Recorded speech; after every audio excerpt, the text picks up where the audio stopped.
Bonjour à tous. Alors, une vidéo complètement improvisée. En fait, il se trouve qu'aujourd'hui, il vient de sortir un nouvel appareil de chez Sony, qui est le Sony ZV-E10,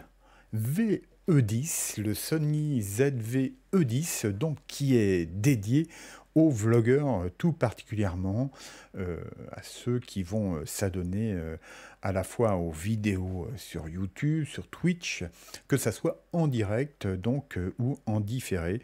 Euh, alors, je vous en parle parce qu'il était assez attendu, que c'est un appareil dont les caractéristiques sont très intéressantes. C'est un format APS-C et il partage pas mal de caractéristiques avec la série des Sony A6000, A6100, A6300, A6400, enfin plutôt des derniers modèles, donc voilà, les A6100, A6300, A6600 et avec des caractéristiques qui lui sont propres et justement dédiées au vlogging. Donc c'est une super annonce et juste après le générique, on regarde un petit peu cette annonce ensemble. À tout de suite.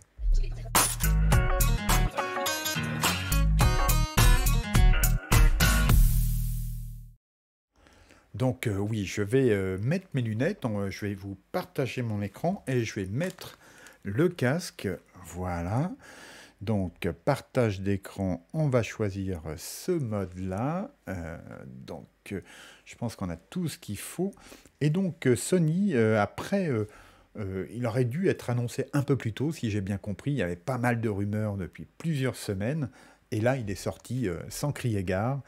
Et donc, on peut voir ici que sur YouTube, tous les YouTubeurs à gros volume de vues et surtout américains le présente. Hein. Vous voyez, la liste est vraiment très longue et si cela vous intéresse, il y a une revue ici en français, c'est celle de Miss Numérique que j'ai regardée. Donc voilà, ça confirme un peu ce qu'on l'on attendait. C'est un appareil qui sera disponible apparemment en blanc et en noir. Et puis je vous propose là qu'on regarde brièvement des portions de l'annonce de Sony. Donc c'est parti. Alpha. Donc, alors là, je vais couper le son. On ne sait jamais. On pourrait avoir un petit strike de la part de Sony, encore que je suis pas sûr que quand on leur fasse de la pub, ils cherchent ça. Donc là, visiblement, ces images sont prises avec le ZV-E10, donc nouvel appareil APS-C, qui techniquement, alors j'ai regardé les spécifications, partage énormément de choses avec le A6004 et A6600. Hein. Pour la partie photo et vidéo, c'est la même chose. Alors il n'y a pas de viseur électronique. On a un capteur qui est identique au A6400. L'écran, comme vous pouvez le voir, est retournable hein, dans toutes les directions. Donc ça, c'est un peu comme son petit frère, le ZV-E1, ou ZV1, je ne sais plus, ZV1. Et la grosse différence aussi avec le ZV1, c'est que les objectifs sont interchangeables. Hein. Donc là, c'est tout ce qui est disponible en monture E, voire EF, et FE, pardon, qui est disponible avec cet appareil. Donc c'est assez génial. Alors, en termes d'ergonomie, c'est très orienté vidéo avec des boutons très bien pensés euh, qui permettent de passer de photo à vidéo très très vite et, et donc d'appliquer certains réglages en un instant. Alors bien sûr, là on peut voir que l'autofocus est terrible. Hein. Déjà sur la nouvelle série des A6000, donc A6100, A6400, A6600, super autofocus. Mais là, on a aussi en vidéo l'autofocus sur l'œil en temps réel. J'aimerais bien qu'on l'ait aussi sur les autres appareils de la gamme A6000, en vidéo, je veux dire. Il y a un super micro à 3 capsules hein, qui permet finalement lorsqu'on est à proximité de l'appareil, de se passer de micro. Et puis on a un mode très particulier donc qui permet de faire du live directement à partir de la prise USB et qui recharge en même temps l'appareil. Donc on peut faire du live streaming en full quality, si je puis dire, hein, puisque la PSC avec les optiques proposées, bon, c'est très qualitatif et sans se poser de questions pour des heures et des heures. Hein, voilà. Donc c'est vraiment l'outil qui semble parfait pour le vlogging et le streaming.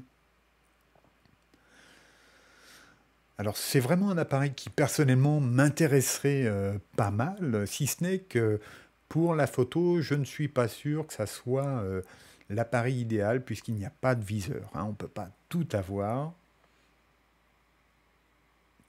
Mais effectivement, c'est un petit point problématique. Alors, bon, on va pas regarder toute la vidéo du ZV-E10, mais je tenais à partager avec vous ces quelques éléments. Alors, en termes de prix, je ne suis pas sûr de ce qu'ils ont pu annoncer. Alors, il y a aussi du petit matériel, des accessoires qui viennent avec lui.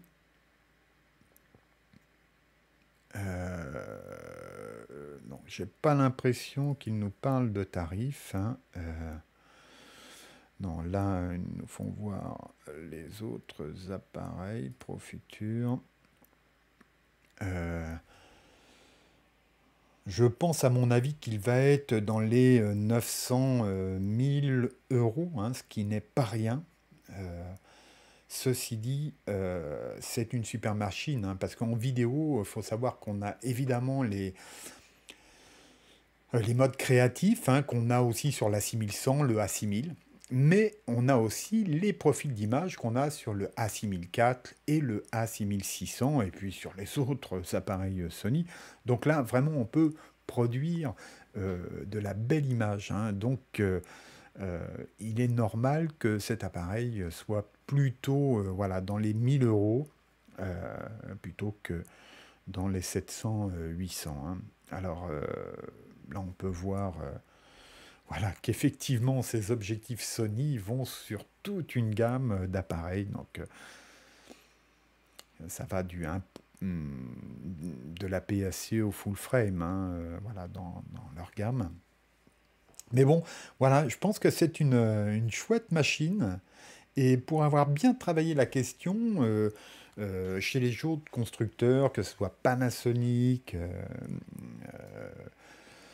Fuji, Canon, etc., on n'a pas d'équivalent. Hein. On n'a pas d'équivalent qui intègre autant de choses comme ça dans un seul boîtier, pour faire du vlog et de la vidéo dans le monde APS-C, qui est quand même un peu plus abordable que le full frame, tout en permettant de belles prestations. Donc voilà, je suis curieux de savoir ce que vous pensez de ce nouvel appareil, si vous seriez tenté de l'acheter. Personnellement, alors regardez, je vous fais une petite surprise, vous voyez, coucou, je vous fais coucou sur cette caméra-là, et je vous fais coucou aussi sur celle-ci.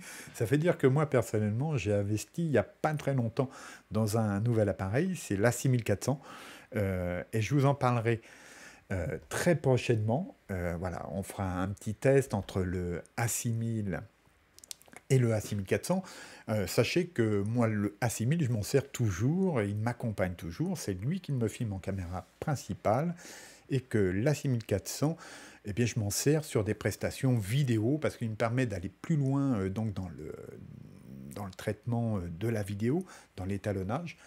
Et donc voilà, je reste fidèle au A6000. On aura toujours des tutos destinés au A6000, mais on en aura aussi avec le A6400. Enfin voilà, vous voyez, il y a plein de petites news. Il y a une autre vidéo qui est en préparation, là, que je suis en train de tourner précédemment et que je vais monter ce soir et qui paraîtra dans les prochains jours, où je vais pouvoir vous faire gagner des choses. Donc abonnez-vous et restez à l'écoute de la chaîne puisque voilà, on va avoir des surprises très bientôt. Donc Euh, je vais vous laisser à vos vacances pour ceux qui ont la chance d'en avoir. Et puis sinon, je souhaite aux autres de passer quand même du bon temps. Et je vous dis à très bientôt. Au revoir.